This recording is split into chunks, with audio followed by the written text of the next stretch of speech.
सहन करतो एखादा म्हणून इतकं त्याला सतावू नका.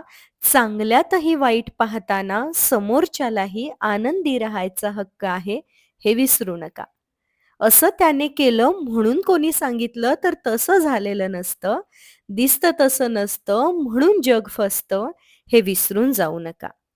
एक व्यक्ती प्रत्येकासोबत वेगवेगळं वागूच शकतो. आयुष्यभर सोबत राहणाऱ्यालाही आपण ओळखण्यात चुकू शकतो.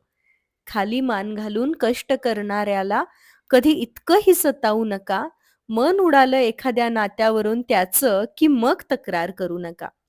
1 महिना, 1 वर्ष, 4 वर्ष, कधी अख्खं आयुष्य जातं सहन करण्यात. तरीही समोरचा स्वीकारून सारं निभावत असतो मनापासून सगळं.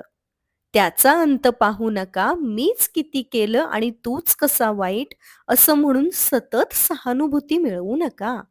नात्यांना नात्यांसारखंच ठेवा, हिशोब तिथे आणू नका. आणायचाच असेल तर समोरच्यानेही आपल्यासाठी खूप खूप केलं, हे सुद्धा अभिमानाने सांगा.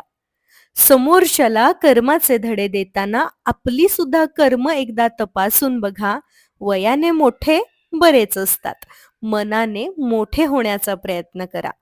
सगळं सोडून बाहेर पडणं, बाहेर पडून स्वतःला सिद्ध करणं आणि स्वतःवर प्रचंड काम करून नाव मिळवणं, प्रवास खरंच हा सोपा नसतो.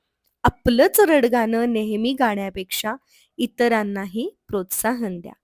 नात्याचं नाव पुढे करून लहानांवर वर्चस्व गाजवणं सोपं असतं. समोरच्याच्या जागी स्वतःला ठेवून बघणं मात्र कोणालाही जमत नसतं. कोणी आपल्यापासून दूर होतं तेव्हा त्याला दोष देताना आपण काय काय आणि किती चुका केल्या याच्यावरचाही पडदा उघडा. एखाद्याच्या मनातून इतकेही उतरू नका की त्याची तुमच्या समोर येण्याचीही इच्छा संपेल. कोणाला इतकंही एकटं टाकू नका की तो त्याचं त्याचं वेगळंच विश्व बनवेल. तुम्ही दिलेली वागणूक कायमच समोरच्याच्या आठवणीत राहणार, म्हणून ती चांगलीच ठेवा. एक गोष्ट विसरू नका, जगा आणि प्लीज समोरच्यालाही जगू द्या.